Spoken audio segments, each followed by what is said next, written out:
Good day, ladies and gentlemen, and thank you for standing by. Welcome to the Expand Energy Corporation's second quarter 2026 earnings conference call. At this time, all participants are in a listen-only mode. After the speaker's opening remarks, we will have a question-and-answer session. If you would like to ask a question, you will need to press star 11 on your telephone keypad. As a reminder, this conference call is being recorded.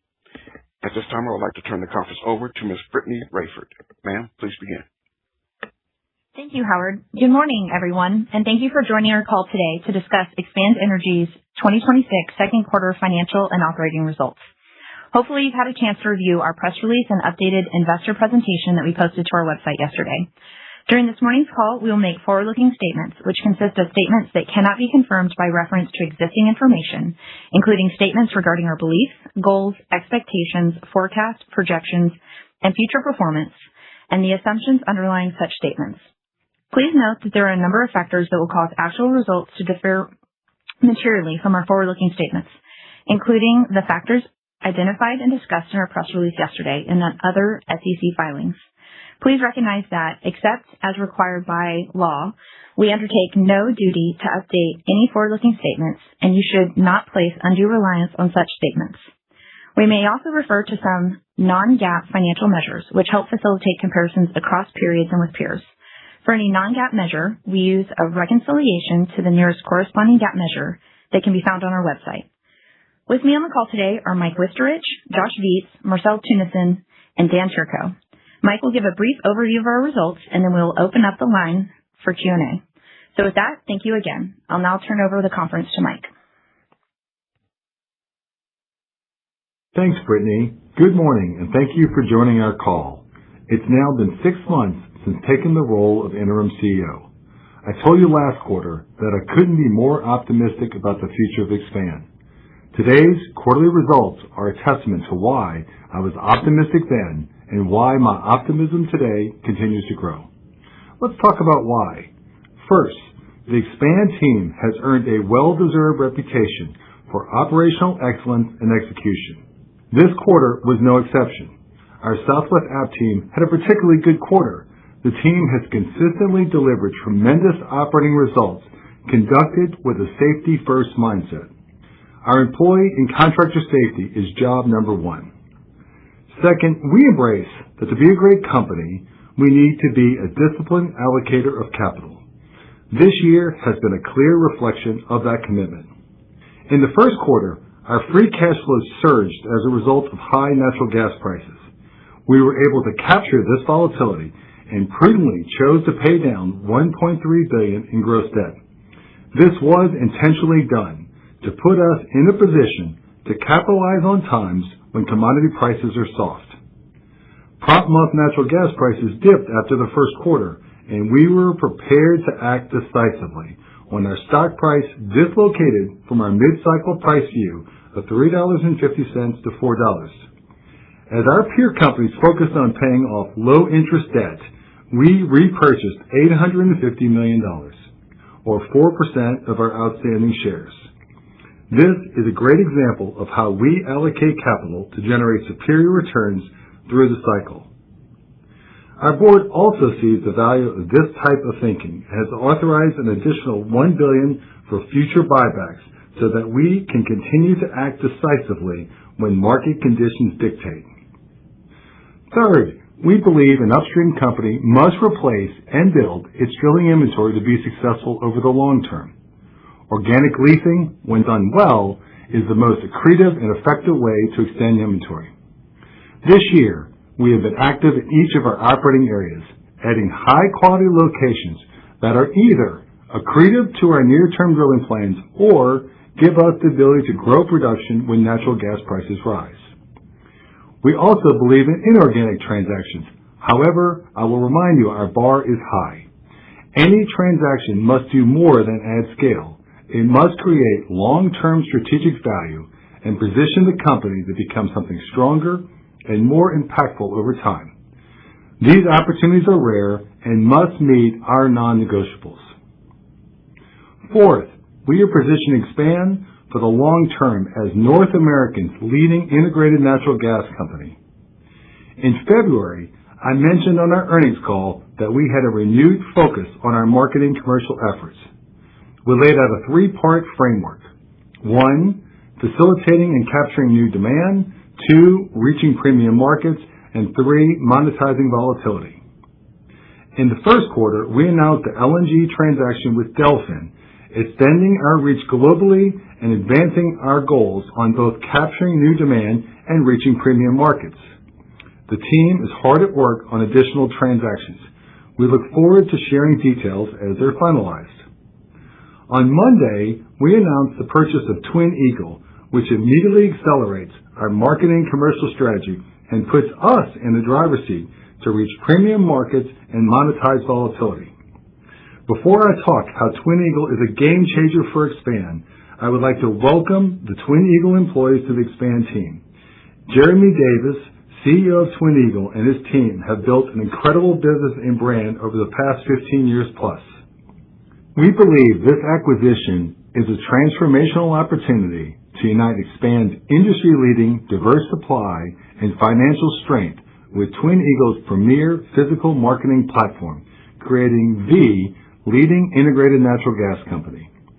We will soon be the undisputed largest independent natural gas producer and leading gas marketer, scaling our business from a regional player to a coast-to-coast heavyweight across the United States and Canada, reaching customers that none of our domestic peers can touch. Rather than relying on directional commodity price exposure, Twin Eagle's business is built around linking customers to physical supply by using transportation and storage assets to create value.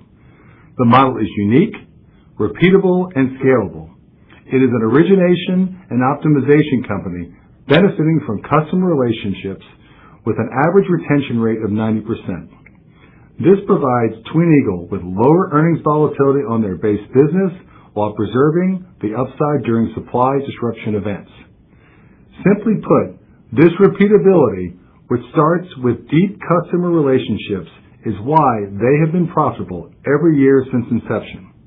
Together, we are strategically positioned to benefit from a new era of demand pulled from power, industrial, and LNG consumers across North America.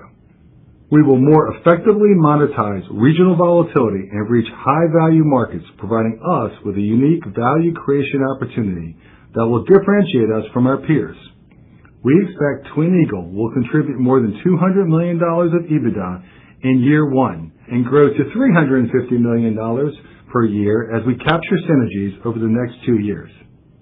Important to note, our estimates assume normal market conditions and do not reflect the potential upside associated with periods of elevated volatility.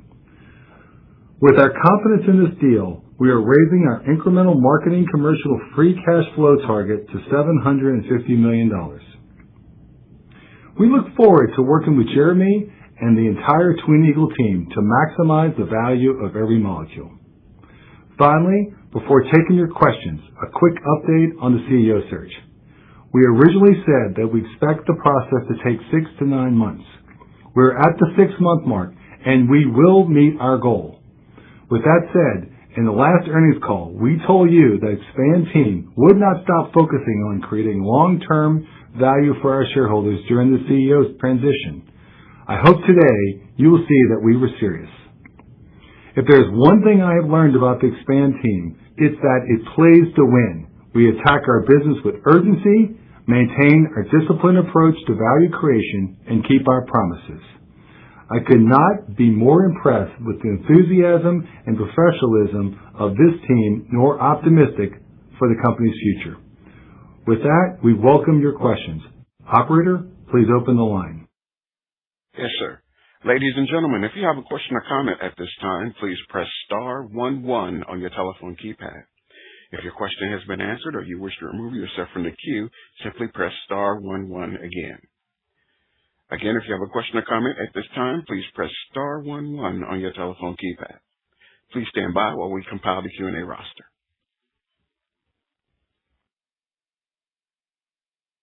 Our first question or comment comes from the line of Arun Jayaram from J.P. Morgan. Your line is open, sir. Yeah, good morning, Mike and team. Mike, I wanted to get your thoughts on how you think the Twin Eagle acquisition aligns with Expand's just overall strategy? I think, thank you for the question, Arun.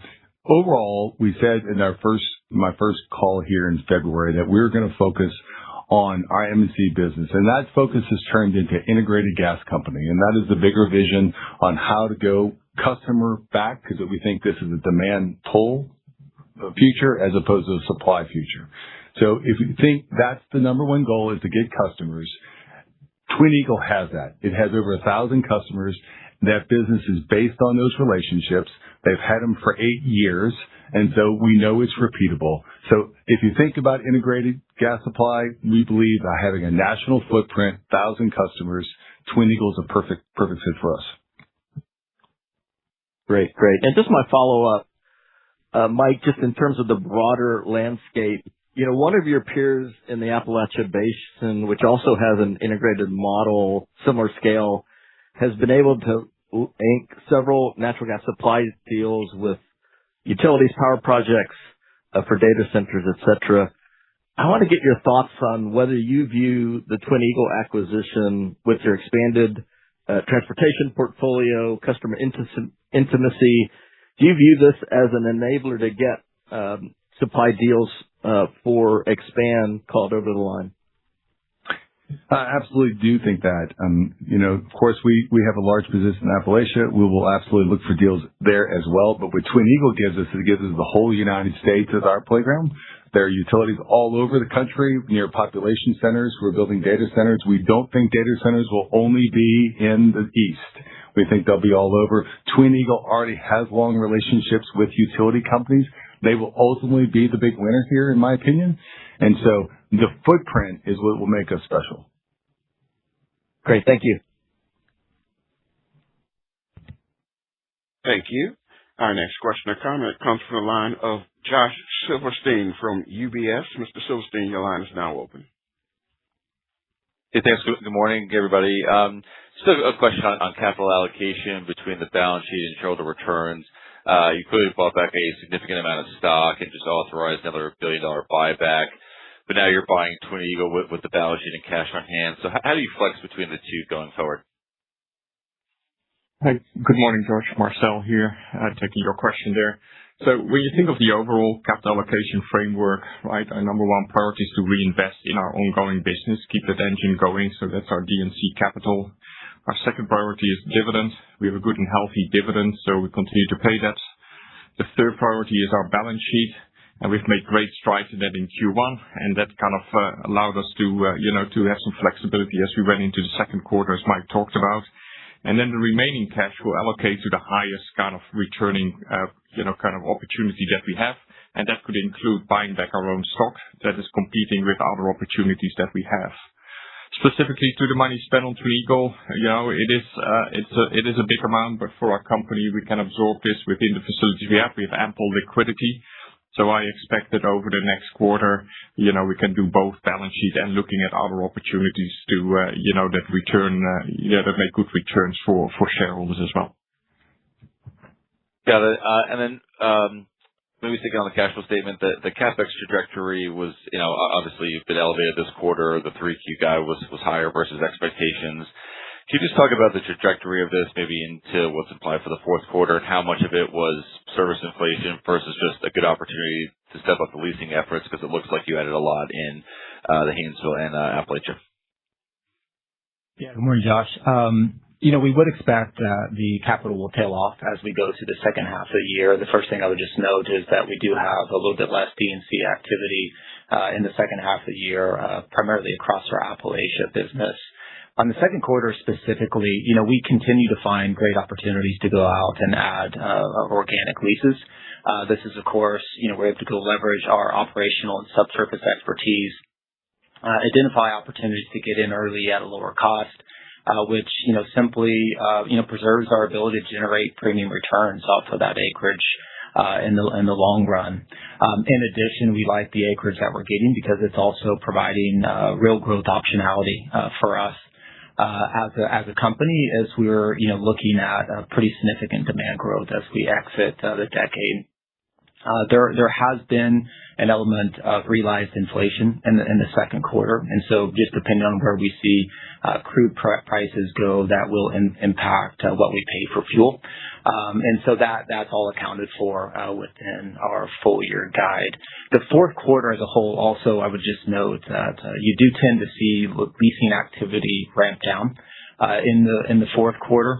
And that's really you just simply lose working days with the holidays, and so that does tend to lend itself to lower overall spend.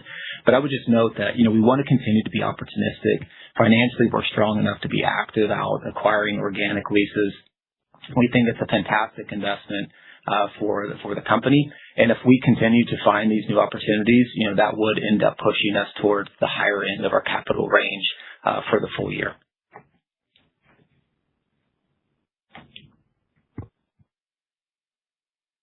Thank you. Our next question or comment comes from the line of Charles Meade from Johnson Rice. Mr. Meade, your line is now open. Yes, good morning back to you and your team there. I want to ask another question on Twin Eagle. Maybe there's two parts to this. Can you describe for us what relationships you may have had with Twin Eagle in the past? Like, for example, whether they were marketing some of your volumes, if there's any history between Expand and Twin Eagle, and also when you look at the assets you acquired, of course the people are a big part of it, but one of the biggest tangible pieces, it seems to me, is this 44 Bs of storage. And I wonder if you could talk about how you valued that, whether you valued it separately, or whether that's just whether it was just part of the whole, just in the overall evaluation. Sure. Thank you, Charles, for the question. Of course, Twin Eagle's actually been around a long time. I mean, this is the original Dynegy team that spun out. And they've been doing this exact business for 30 years. The Twin Eagle team today, of course, is 15 in their latest iteration. Fun at one point in time, Chesapeake was one of the equity owners of Twin Eagle. It got sold in the past. So we've had a long relationship with them just in general. We don't sell a lot of gas to them historically, so there's not a lot of overlap. They focus a little bit more downstream from where most of our sales have been, and so which is what we like. We want to extend our reach, and they provide that reach. So known them for a long time. We have a perfect culture fit in that, of course, they're here in our Spring complex. They're actually in our complex, and so they'll be moving to our building ultimately, but same type of people. Their kids go to the same schools that our employees go to, and so it's a great cultural fit as well.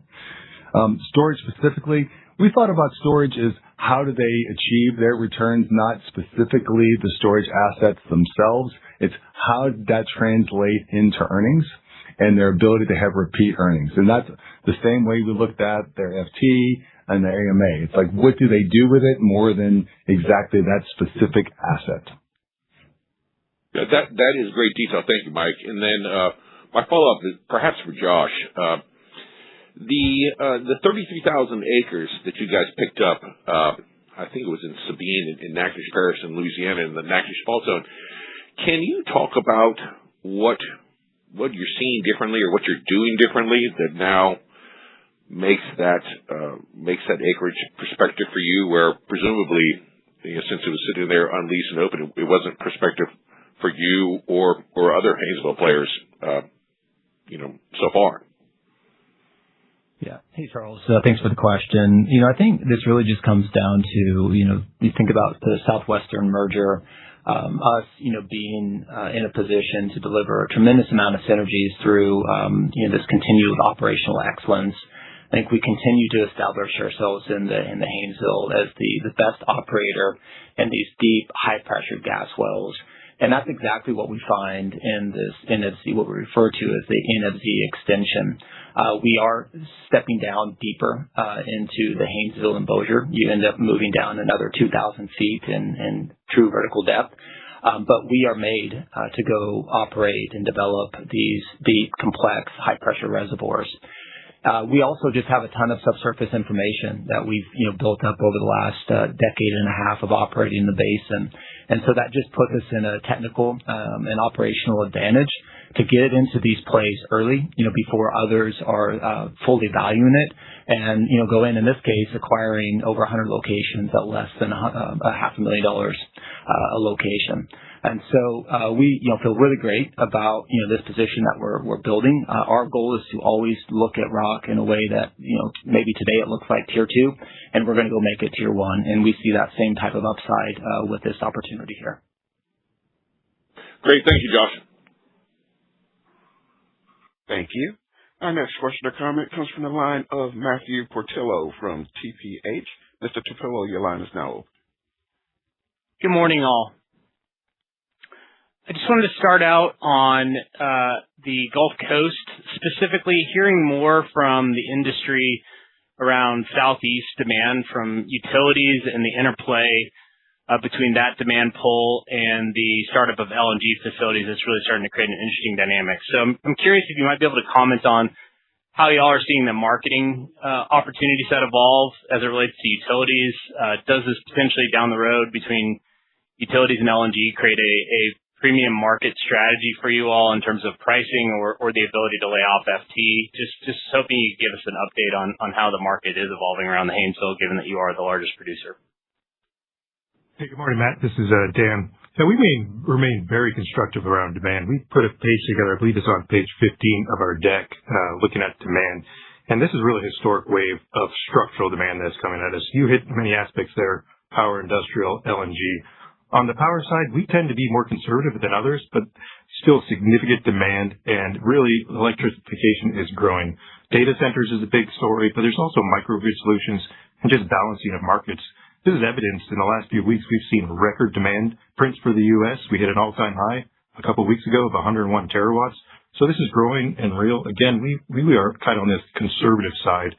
Industrial, same thing. This is a often part of the market that's missed, and it's really in our backyard down in the Haynesville area. The amount of expansions happening at manufacturing sites, and then we're under some confidential conversations with new sites being contemplated for the back half of the decade. So we're excited about that. And then LNG, this is real, and it's real structural. We actually updated our demand, so we're a bit more bullish on LNG. We've seen some accelerated projects happening. We've seen more FIDs taking place. So really the confluence of all these demands coming together right in our backyard in Haynesville and Appalachia really sets up nice for our business. And again, Mike said it earlier, this is a demand pull. So we have a lot of customers coming to see us, being able to offer them different products, structural products, long-term products. That's something the expand footprint allows. And then adding to an Eagle to this just makes us even integrated and more strong and enhanced. Having that coast-to-coast footprint and being able to offer different types of products is going to be real beneficial for us and a differentiator. Great. And then the second question, just on broader capital allocation trends. Obviously, the 2027 strip has come under pressure. And maybe some of the smaller privates and smaller publics have been a bit more growth focused in the near term.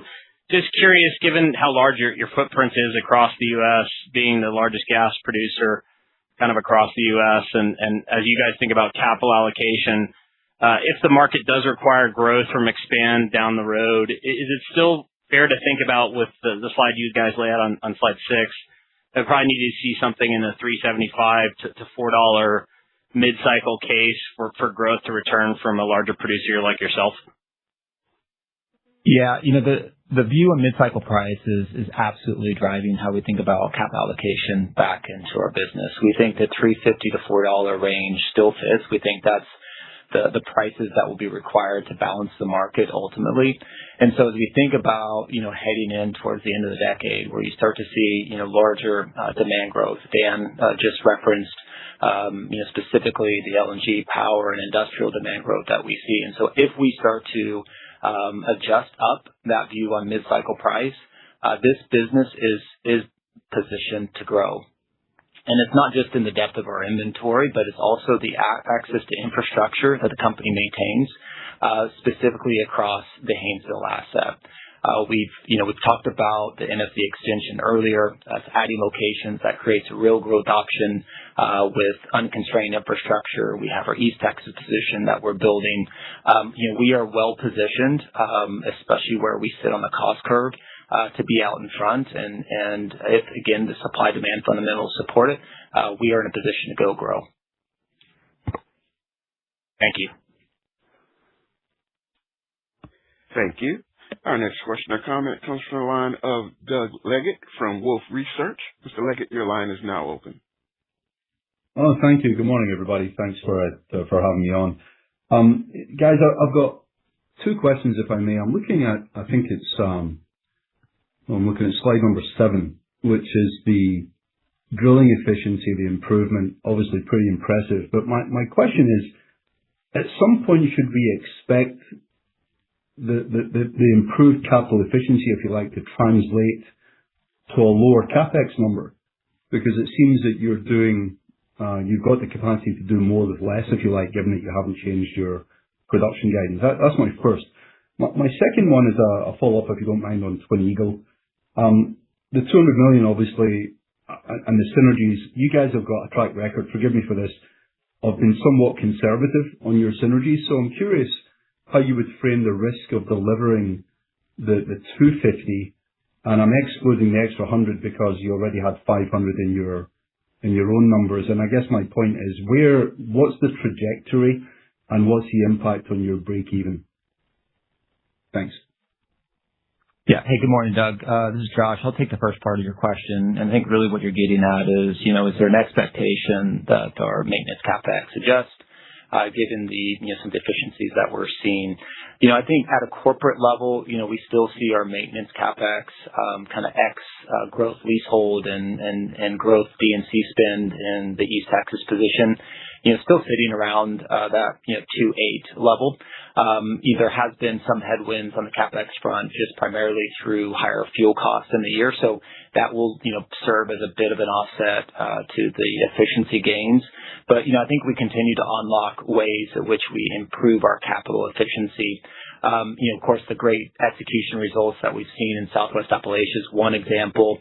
We also highlight in the slide deck on page 8 what we're achieving with our enhanced completions in the Haynesville, which has the ability to increase our per well production to the tune of about 5 to 10%. And most importantly, that's really about flattening that year 2 and year 3 decline rate.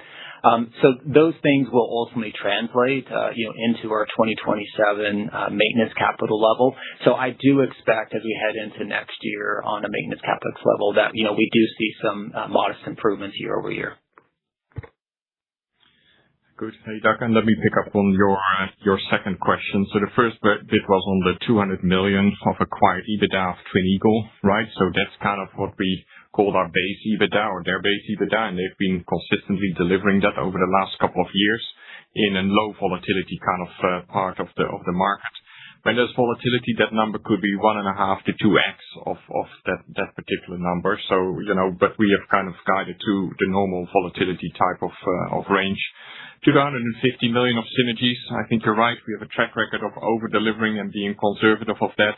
And we'll do everything that we can to squeeze that out and to accelerate delivery of that. We're pretty excited about, what bringing together kind of our supply and financial strength can do with the capabilities and relationships and the infrastructure that Twin Eagle team have. And when we bring that together, what it can unlock. Just then to the break-even question, right? So on an excluding dividend basis, which is probably most comparable to others, we're around 270 today. The acquisition itself will reduce that break-even by about 5 to 10 cents. With the synergies, that's about 10 to 15 cents. And if you include the full 750 of M&C delivery, which we shared, in our deck, that's around a 30-cent break-even improvement overall. So there you got all the stats. That's really helpful, guys. Thanks very much indeed. Thank you. Our next question or comment comes from the line of Scott Hanold from RBC Capital Markets. Mr. Hanold, your line is now open. Yeah, thank you. My first question is also on Twin Eagle, and I'd be interested to see if you all could compare and contrast the advantages of this more commercial strategy for integration versus owning midstream assets, so more of the asset-heavy kind of opportunity. So can compare and contrast the two, kind of advantages and disadvantages of those strategies? Maybe I'll start and I'll let Marcel jump in.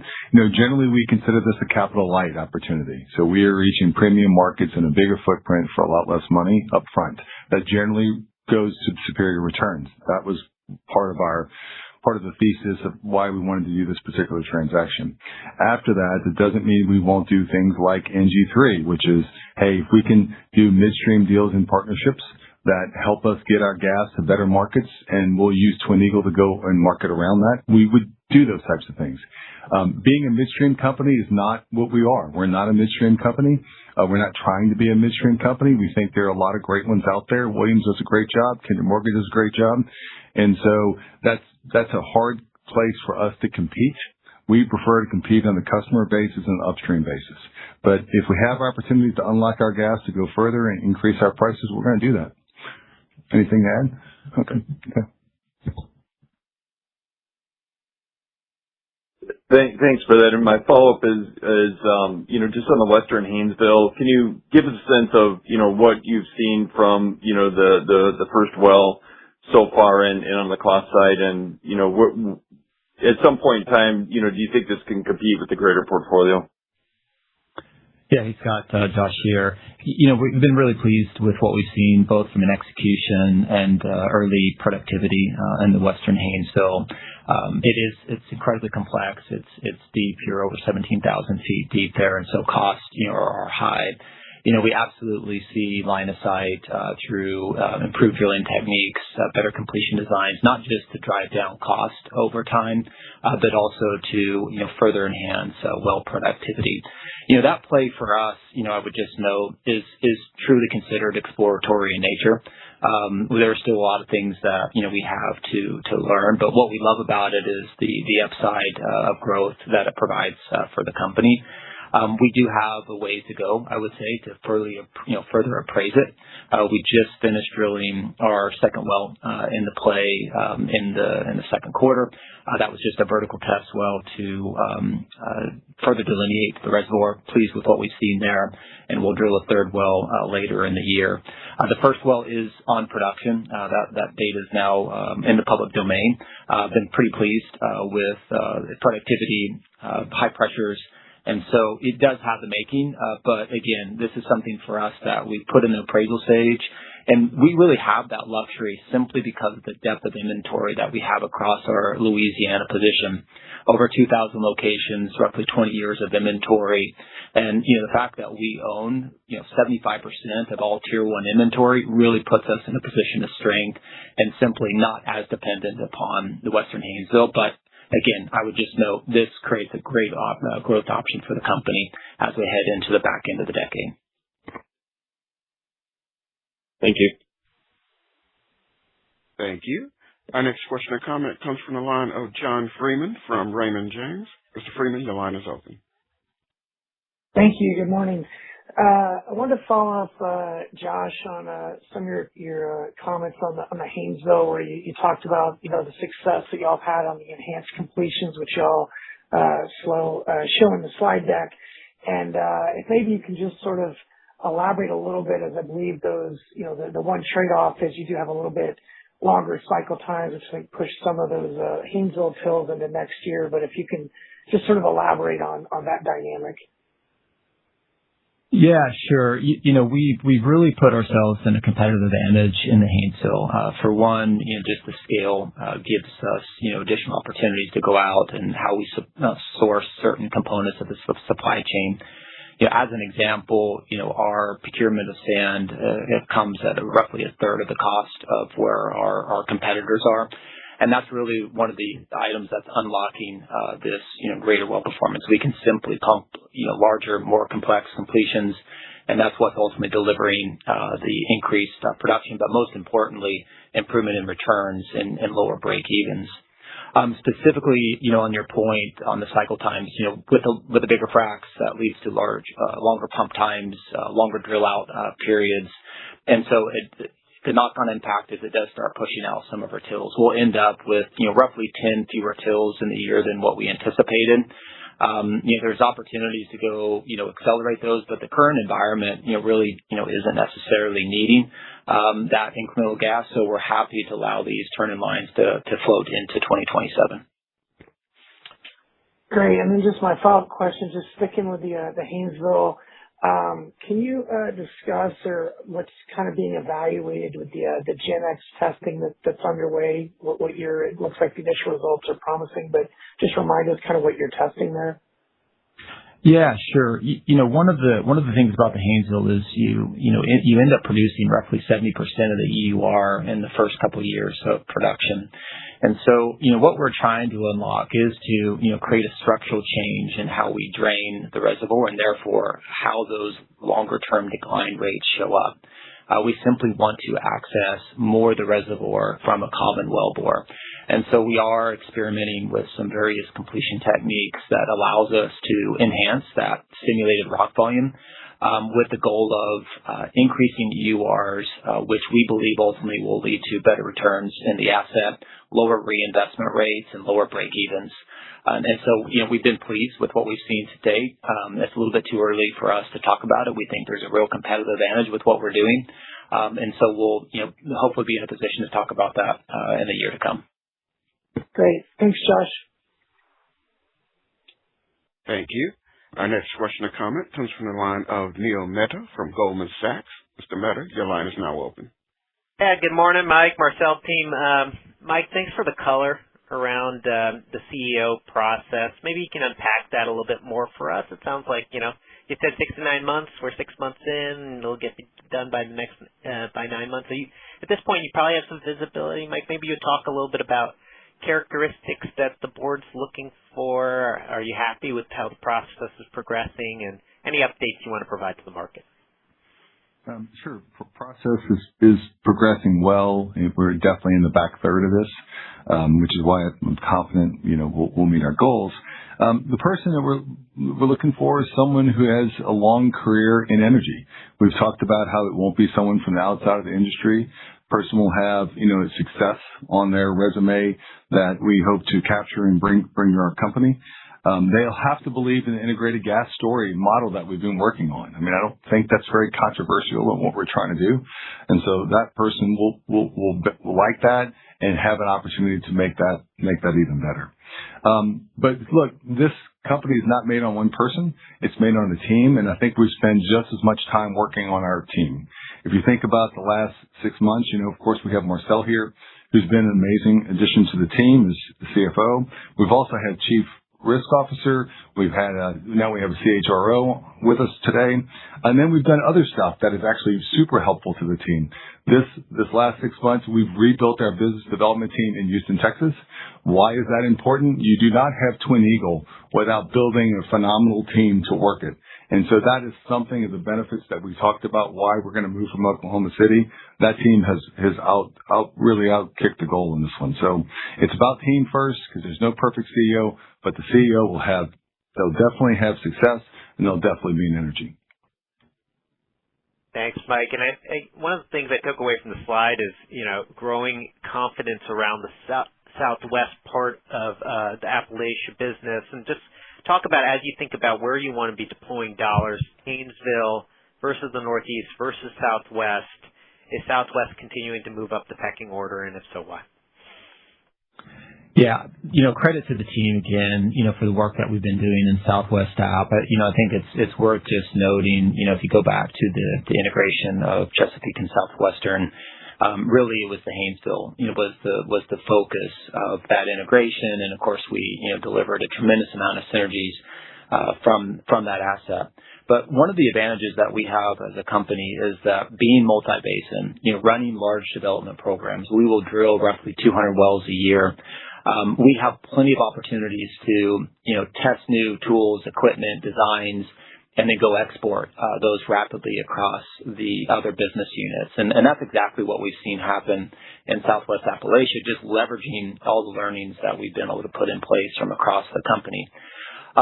Specifically on the capital allocation front, this is the power of our portfolio, being, across 3 distinct operating basins that each have their own production characteristics and cost characteristics associated with them. One of the great things about Southwest Appalachia, of course, is you have liquid exposure. And so I've talked earlier about the realized inflation associated with higher fuel costs. Well, that's been more than offset by about 3x of increased EBITDA associated with higher liquid costs in the year. And so as we think about capital allocation across the business, we're always going to be tuned into the fundamentals. And as we see movements in mid-cycle price, as we see movements in cost structures, we're in a position to reallocate capital differently to generate the best return on capital for our shareholders.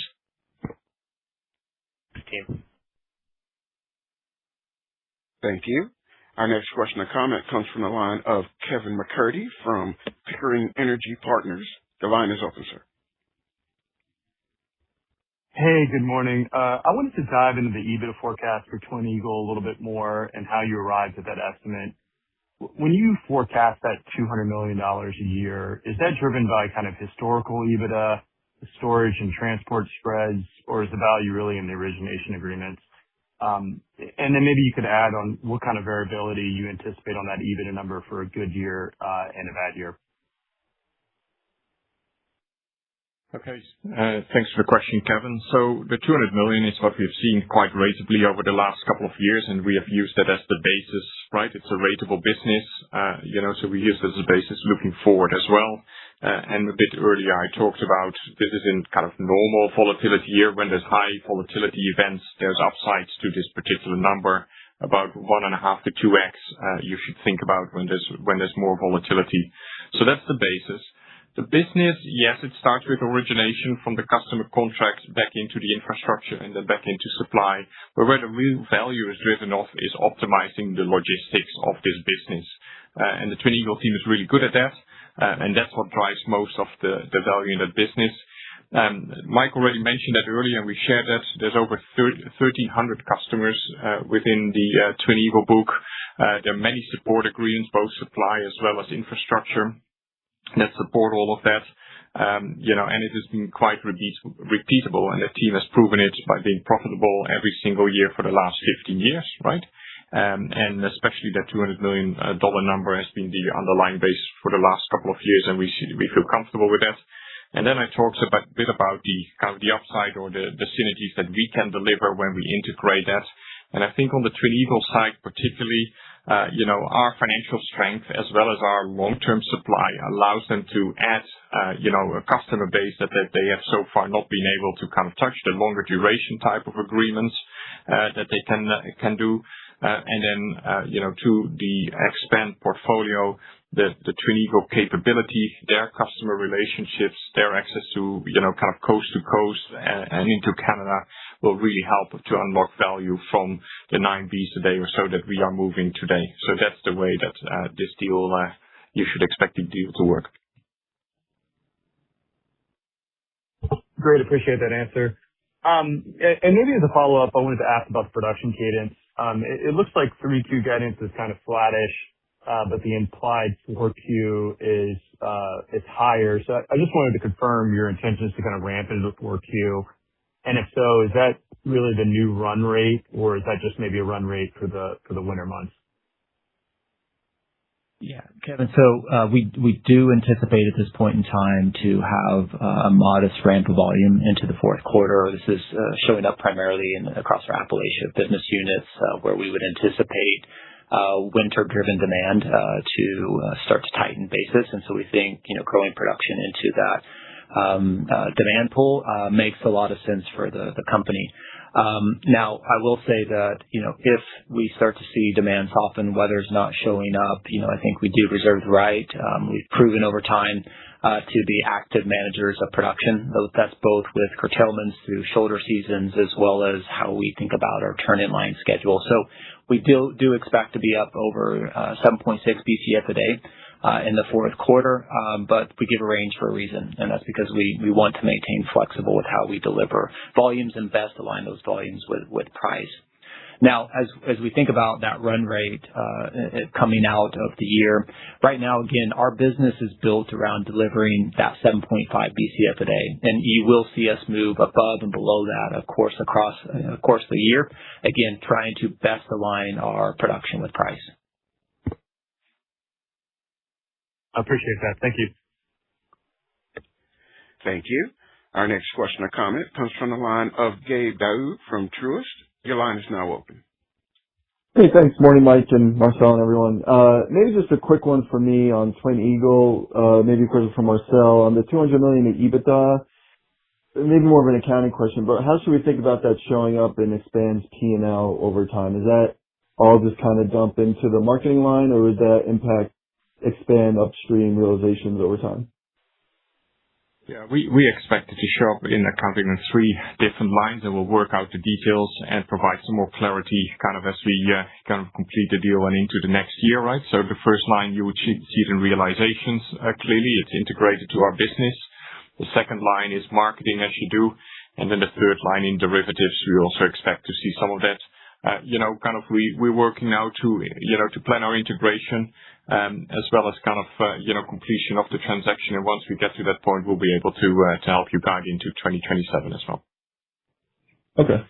Okay, great. That's helpful. Thanks, Marcel. And then another quick follow-up on Twin Eagle. So you mentioned the magnitude of outperformance during a period of dislocation. So I'd imagine 1Q, Twin Eagle probably put up a number significantly higher than what the quarterly run rate would imply. Is that right? Is it that 1.5 to 2x number that you cited? I think you'll see when we post their financials that they absolutely outperformed this 200. Got it. Thanks, Mike. Thanks, guys. Thank you. Our next question or comment comes from the line of Betty Jiang from Barclays. Ms. Jiang, your line is open. Good morning. I want to start with a macro question first. It speaks to the slide 15. I think one of the key investor debate these days is just reconciling this longer term, very structural high growth. But at the same time, there's the near term bearish gas headwinds. So longer term, if this demand growth materializes, how do you guys think about ultimately filling that demand? How much do you think will be coming from the Haynesville versus Appalachia, which now seemingly will be a growth driver as well, and associated gas? And then in the near term, given where gas prices here, do you think we could see some slowdown in the Haynesville, whether that's coming from Expand or other Haynesville more broadly, until there's a stronger gas price signal? Yeah. Hey, Betty, this is Josh. So I think in the near term, specifically in the Haynesville, I think there's an expectation that you do see some additional production growth in the back half of the year. There's probably a half a B to a B a day of additional growth, but I think I would just note that that's really dependent upon the actions of one operator in the basin. Clearly the market sits in a modestly oversupplied position right now. You're also faced with additional Permian egress that's coming on, to the tune of 3.5 or so BCF a day of additional egress by year end, and so that will keep the markets, I would say, in an oversupply position through at least probably the first half of 27. I think as we get into the second half, we do anticipate some structural tightening in the markets, where we would anticipate 5.5 to 6 BCF a day of new demand showing up. And so as we think about that demand, not just through 27, but again, I think you have to think a little bit longer term than that, looking at 19 to 24 BCF a day of incremental demand by the end of the decade. Our business is built to be able to grow into that demand. Specifically, we think about the Haynesville, with our deep inventory, the access to infrastructure, now of the business being further enhanced, combining with Twin Eagle, we are very well positioned to meet the needs of customers heading into the end of the decade. That's helpful. And actually that ties into my Twin Eagle follow-up. So some Northeast producers do talk about growing into contracted demand. That's historically not the same stance for Expand. With Twin Eagle's marketing capabilities, do you think there's more appetite if these contract opportunities materialize, that you will tie your volume growth with that? Well, absolutely. One of our fundamental principles is we want to facilitate new demand so that we can grow into it. I mean, the value of Twin Eagle is if they can help us identify and put that demand together, then we'll grow into it. Okay, thanks. Thank you. Our next question or comment comes from the line of Philip Youngworth from BMO. Mr. Youngworth, your line is open. Yeah, thanks. Good morning. Curious what the dynamic is across Twin Eagle's producer network and purchase agreements at the wellhead, and this part of the strategy evolved at all given the combination with Expand, and separately, just how has customer feedback been so far to the deal? And when you hear from them, what are they most excited about around the combination? When we talk to the Twin Eagle guys, they think of this as a three-legged stool. They have their customers, they have credit, and they have supply. We're taking care of both credit and supply, so they're sort of giddy on that because customers always drive transactions, and customers want to have surety of supply, and they want to know people are in business for long terms. And so that makes them and their group super excited. Other things that they're excited about is term. When you don't have they have a pretty short-term credit facility. By having a long-term, they starting to get excited about how do I extend term, what type of customers and size. So absolutely, team is ready to go. Okay, great. And then the marketing commercial strategy started around $500 million, 20 cents an MCF. With Twin, we've raised that to $7.50 or 30 cents.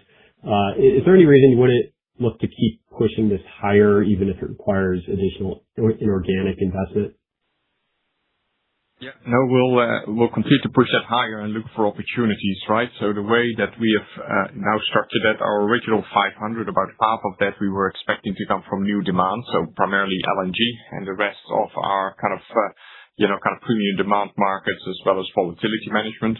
Clearly, with the Twin Eagle acquisition, we get some of that. We deliver synergies and accelerate what we had identified, but we think we can do now quicker. And then we still have our LNG that comes on top of this. That's the 750.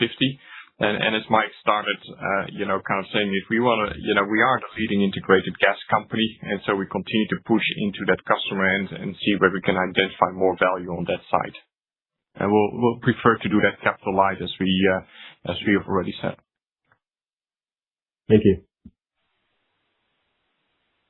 Thank you.